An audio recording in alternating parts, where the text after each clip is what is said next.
Joining me now to speak more about the spate of insecurity in the country is the security expert, Lanre Suraj. Lanre, thank you very much for joining us at this point.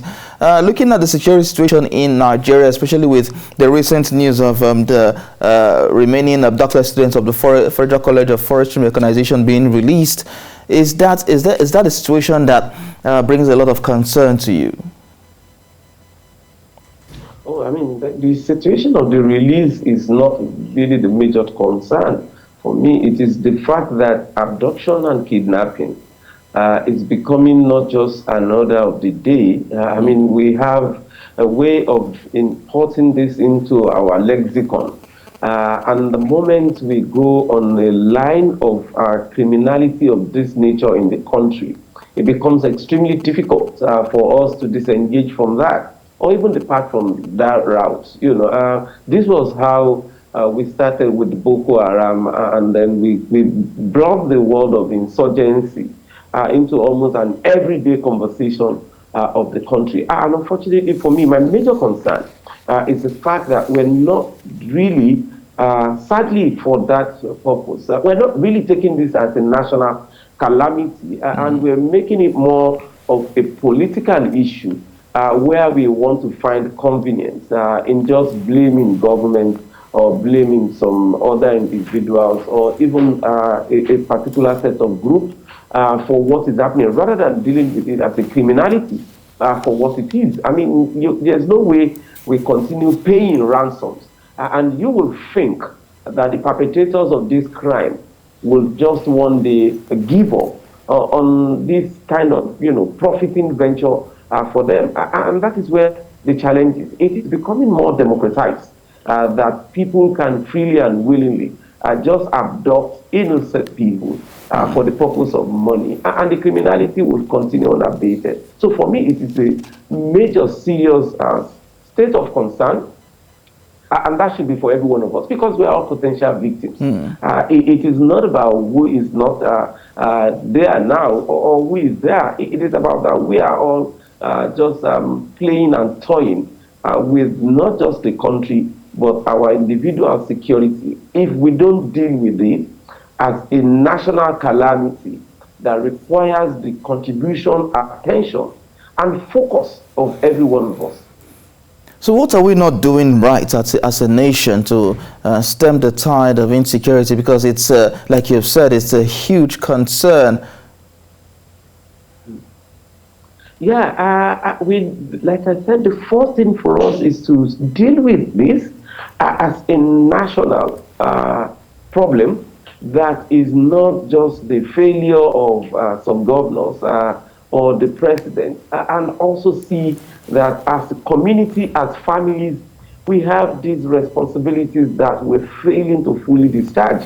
The perpetrators of this crime either living children of some certain parents, husbands of certain wives, father of certain children, that are very much aware of the activities of their parents. A huge percentage are aware of that, and they harbor them, they enjoy the youth. We had the same thing. I had some conversation with some law enforcement officers and anti-corruption agencies just yesterday, and I was informed where a cyber criminal recently apprehended around Agege area had about 4 pistols to himself, just a yahoo guy. He had even police escorts, and we know about this thing. So even some of the police officers who are assigned as escorts to this young man cannot pretend not to know that he possesses this level of ammunition. So what would he be doing with 4 pistols for a cyber criminal? So it tells you that he must also be either being involved in armed robbery, kidnapping, or assassination to have possessed that kind of level of access to weapons. And this is where we need to start our work as families, as communities, and also as states. The government shares in this huge responsibility of not, and I've said this even over your program, over your TV severally, that you can't fight this war on criminality with manual and physical combat. There would have to be a lot of intelligence that must come into, play when you want to deal with this. The law enforcement agencies must be sufficiently equipped, and that is the police. We're not really needing as military as if we are at war. We need to equip and empower the police. When you say sufficiently equipped, please give us an understanding. Explain further. So it is about the intelligence that is really very much required in terms of the equipment and weapons for the police. We have been investing so much in the defense for several decades, but not in policing. So you will look at the policeman at the average police station. It doesn't get anything more than like 10,000 naira monthly or 30,000 naira monthly to run an average police station. What is he going to do with that?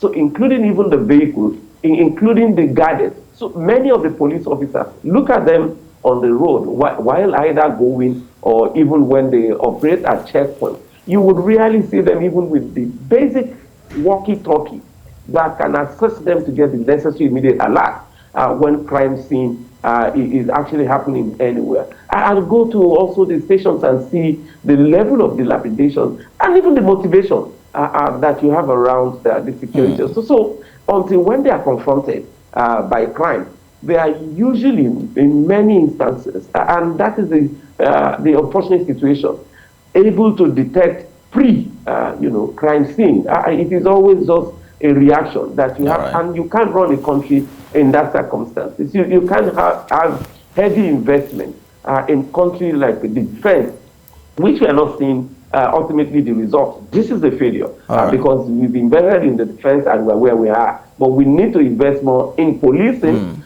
and detecting, potential crime rather than combating crimes and criminality. All right, Lanre Suraj, security expert, thank you so much for talking to us at this point. Thank you very much.